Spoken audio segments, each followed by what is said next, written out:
নাম কি মেয়ে? কল্পনা। বাপের বাড়ি? নেত্রকোনা। স্বামীর বাড়ি? শরীয়তপুর। থাকো কই? গাজীপুর। কি করো সেথা? সুই সুতা। বুঝলাম না ঠিক। গার্মেন্টস শ্রমিক।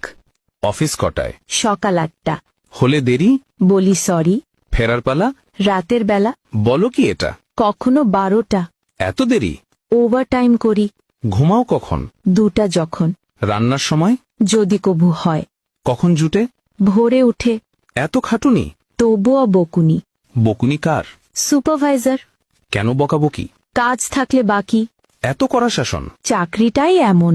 হয় কি সহ্য? আছে ধৈর্য। হয় না লাজ? তবুও করি কাজ। কেন শুনি? কামাতে হবে মানি। মাসিক মাইনে? তেমন পাই না। সংসার চলে? গোলে মালে। বলো এ কি? অভাবেই থাকি। অসুখ হলে কবু? কাজে যাই তবু। একদিন না গেলে? হাজিরা বোনাস জলে। রোগ যদি হয় কড়া? চাকরিটাই হাতছাড়া।